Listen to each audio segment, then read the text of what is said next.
If you are still pricing on an hourly rate based off tasks, you might as well stop running your consulting business and go and get a corporate job. Welcome to your Consulting Business Podcast. My name is Russell Pearson and this is episode number 26. Today we're going to be talking about consulting fees, but more particularly we're going to be talking about how to communicate your value to clients. And for a lot of people, especially new consultants, there is this real fear that they need to be the one who's communicating the value. But in actual fact, in a consulting process, really, it's not about you as the consultant. It's about the client, and it's understanding what is the client's perception of value that's actually going to get you better opportunities and better deals. Now, I'm going to say something fairly controversial at the start because there will be some of you out there who have been doing this for years. If you are still pricing on an hourly rate based off tasks, you might as well stop running your consulting business and go and get a corporate job because you are far more valuable than the time that you spend. There's all the time and years and experience that have actually gone into you understanding what it is that you do, to only then go and put it on a sheet of paper that actually quantifies hours going to be spent.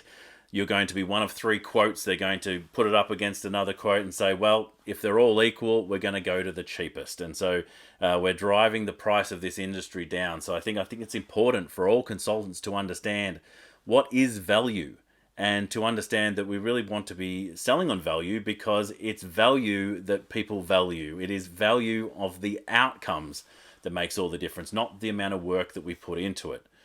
If a client knows that they're going to get a $100,000 return, they would happily spend $10,000 to get that, whether it takes you 10 weeks or a weekend. It really doesn't matter how long it takes as long as the outcome is created. So how do we go about doing that? Well, we do it with the client.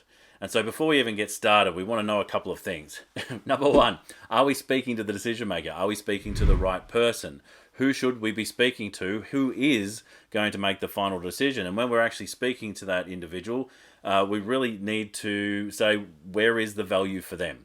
Now, for them, it may be about them keeping a job. It might be about them getting a promotion, yeah? Or it could be about the organization being able to accomplish a new thing, which is very quantifiable. But understanding how that stakeholder has a role in the outgoing of this project and the value that they see in it is massively key to the fees that you should be quoting. So ideally, we don't want to go in there and quantify. I think a lot of, new consultants will step into a situation saying, I need to prove myself. I need to be telling people what I think that they need to hear. But in actual fact, consulting is about questions. So our magic weapons, everybody, is the questions that we ask. And so understanding what questions should we be asking in a communication, in any conversation, are absolutely key. I like to think of us more as diagnostics, much more like doctors and specialists than we are about some form of manager. We're certainly not a manager. We're not an employee in this space.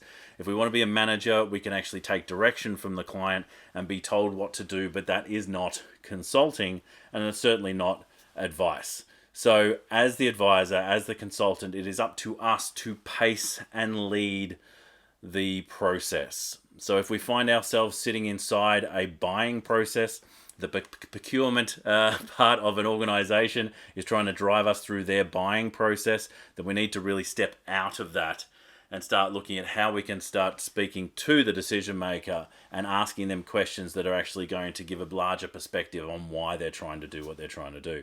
I know I used to work in the marketing space, especially around websites and the like. And often the first question that I would ask someone who was saying, I need to create a website, I would ask them why. Why do we need to create a website? Have you thought about alternatives? What are you actually doing it for? And that stumped people all the time because they thought, I need to have a website. But they don't need to have a website necessarily.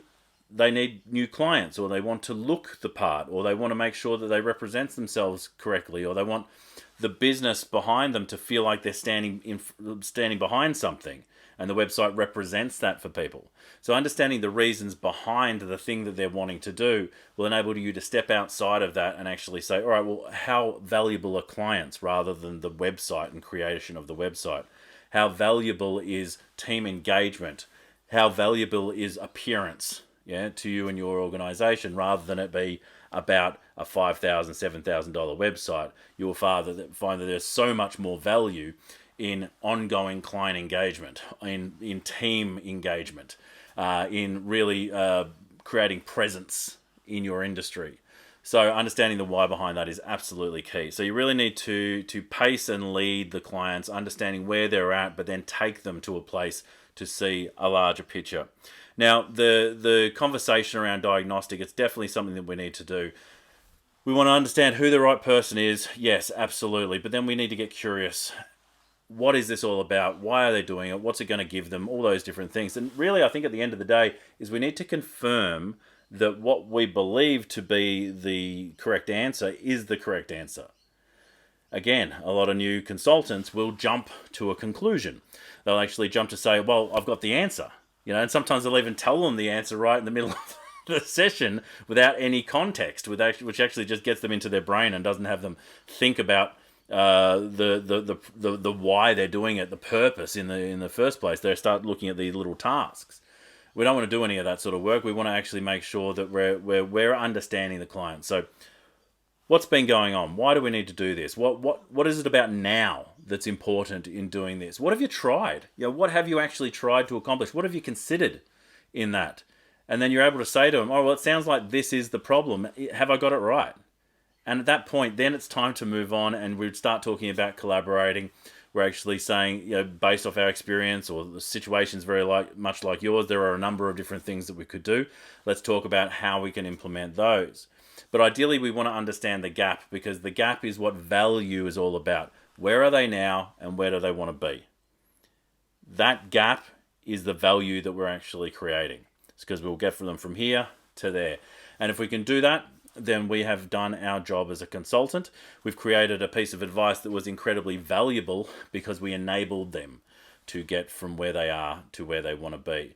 And people in general tend to pay at least 10 times, if not sometimes 20 times value on that outcome. So if it's a $200,000 outcome, they're going to pay $20,000, sometimes even $40,000. And it's interesting once you ask them the question, what is this? What's the value of this thing to you? And they say $50,000 or something like that, even on a small side. Then suddenly, $10,000 to get 50 is something they're more than happy to do. So value. It's not your value, though your time is incredibly valuable. So don't bank on time. Don't try and actually sell your time. Sell your experience, sell your knowledge, sell your wisdom, sell your process with the focus on their value and their outcome as the client. And if you do that, then you will be able to actually have far better conversations and actually talk about far higher value in your consulting business. If you're interested to know more about what we're doing, I would make sure to go and click on the link below, because below that we actually have a link to a very cool guide that I put together on how to get client retainers fast. If you are looking for retainers or contracts, if you're looking to get more client projects, then that guide is a really good one. And you can go through the different parts of the guide and really get a sense of if you have any gaps and what are the things that you can be doing to actually improve your client opportunities. I'd love you to subscribe. That'd be fantastic. Until next time, stay passionate, and I will catch you on the next one. Bye for now. Thank you for watching Your Consulting Business Podcast. You can actually go here right now and click the video to see more great content like you've just been watching. I'll see you on the next video.